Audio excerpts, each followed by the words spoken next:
sign, Cancer, Pisces, and Scorpio. Kumusta po kayo guys? Okay, so water sign, maraming salamat po sa walang sawang pagsubaybay sa ating pong mga reading.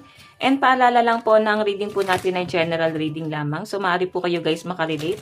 Maaari rin naman pong hindi, kaya gawing gabay lamang. Tignan natin water sign, gabay, kapalaran mo. Water sign, gabay, kapalaran, spirit guide. Meron po tayong bow. So iba sa inyo guys, napapadasal or dadaan ka sa simbahan ngayon. Marami kang pinagdarasal actually. Okay? Meron tayong pride.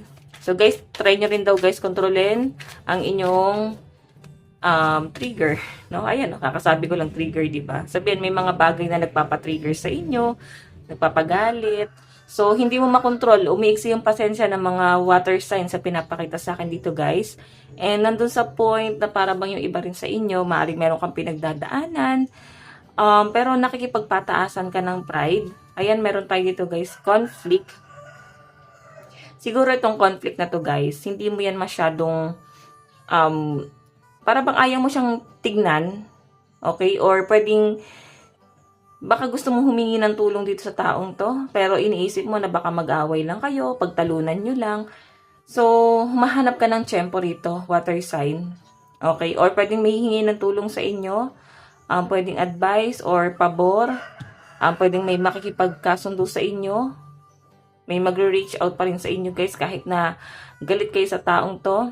Para bang siya yung magpa-first move para humingi ng tawad, water sign. Okay? So, kung makita mo, nandyan po yung ating conflict. Ibig sabihin, wala na pong pagbabagong mangyayari. Okay? Ganun at ganun na. So, kung ano man yung magiging first move mo, kahit hindi ka nga mag-first move, pwedeng nararamdaman nila yung action mo rito. So, ang lucky number mo is 54, 4, and 30. Pwedeng sila to guys, na gusto nila mag-first move sa inyo, gusto nila humingi ng pabor, nararamdaman mo. So, nakakita ko water sign, baka may pag-iwas kang ginagawa. Ayaw mo silang tulungan kasi gusto mo silang matuto. Okay? Ayun nga baka hindi kasi nila guys tinutulungan yung sarili nila. Ikaw, nag-a-advise ka para matulungan nila yung sarili nila, pero siguro ikaw pa yung lumalabas na mali. Tingnan pa natin, water sign, gabay, kapalaran po ni water sign. Meron po tayong the swords and rose. Marami kang nagiging realization. Para bang nagmumuni-muni, nakakapag-isip. Mas nagiging malalim ka ngayon. Kumbaga, lumalawak ka Okay, nagkakaroon ng expansion sa buhay ng mga water sign ngayon. The chaser. Okay. Meron tayong twin flame. So, patungkol to guys sa relationship or connection mo. Pwede ito sa swerte mo. Nakikita ko rito guys. Ayan na, sasamid ako. Nakikita ko rito para bang may pagbabagong nangyayari. Hindi ka na gaano guys napapansin. Hindi ka na masyadong hinahabol ng person mo. Pwedeng may pag-aaway kasi nangyari sa inyo. Or pwedeng napagod na. Or pwedeng ikaw to guys, nararamdaman mo na parang di ka na hinahabol ng person mo. Parang isa sa inyo guys nagkaroon na ng realization. So, titignan pa natin, no? Titignan natin kung ipapakita sa love life mo. Pagdating sa love life mo, or pwedeng ex mo to guys. Pwede kasing twin flame kayo. So, pag twin flame kasi kayo, diba, alam nyo na yan. Napaka-rare na may magkakatuluyan na twin flame. Tingnan natin. Pagdating sa love life ni water sign, meron tayong 7 of Pentacles. Okay. Queen of Swords. Oh, hindi mo guys mapil yung person mo. Hindi mo siya maramdaman na. Nakikita mo dito na para bang marami kang naitulong sa person mo, tapos ngayon na ikaw ang naghihirap, kailangan mo siya, hindi kanya guys pinagtutuunan ng pansin. Hinahayaan ka niya. Ganun yung pinapakita sa akin. Or naiitsapwera ka. Nakikita ko guys ito para nagmi-mirror kayo sa isa't isa. Baka kasi nagawa mo rin to sa person mo at ginagantihan ka niya. Kasi tignan mo parehas kayo naka-block. Ibig sabihin, parang nagagantihan po.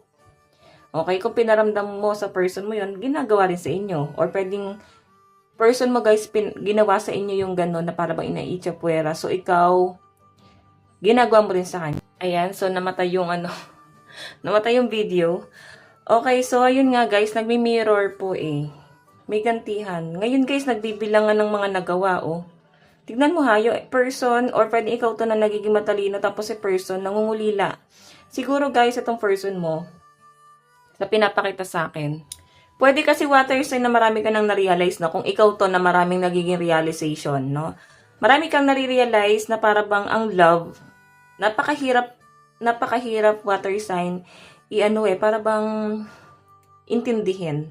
Okay? Maring siya itong nakakaaway mo, tapos nagpapataasan kayo ng pride. Madami sana kayong pinangako, ayan, no, nakasettle na.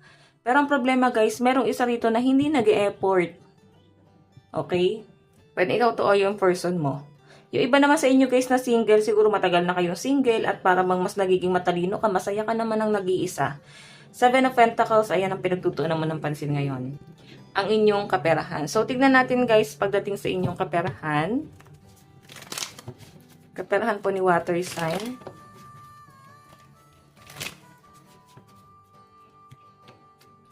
Kaperahan po ni water sign.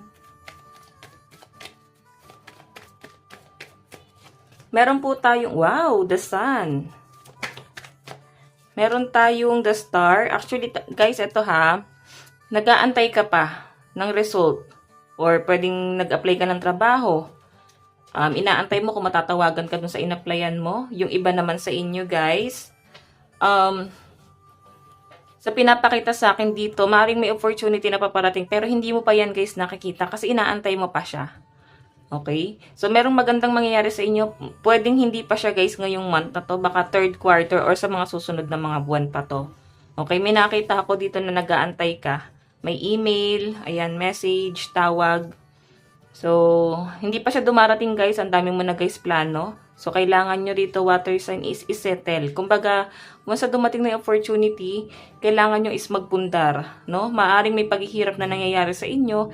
And syempre, gusto mo ba habang buhay na ganon? Dapat meron ka rin sariling pundar, okay? So, tignan natin, guys. Okay, tignan natin ang inyong advice. Ayan, guys. Meron tayong loyalty, responsibility, relationship, construct, self-care. Ibig sabihin, guys, kailangan nyo po, guys, magkaroon ng direction dito. Magkaroon ka, guys, loyalty kasi, guys, ibig sabihin, focus ka daw muna sa responsibility mo, and especially sa relationship. Okay? Kung sino-sino pa kasi, guys, yung pinahalagahan or pinagtutuunan ng pansin, pwedeng person more ikaw, hindi nakapokus doon sa, sa connection sa relationship So, distracted, guys. Etong relasyon na to, guys, pwede ang pinagtutuunan ng pansin ay iba. Pwedeng pamilya, yun ang pinagtutuunan ng buong buhay. And pagdating doon sa relationship na itsapuera na, guys. Okay? Doon sa person mo talaga. So, guys, ito lang po ang inyong reading hanggang sa muli. God bless and love you. Thank you.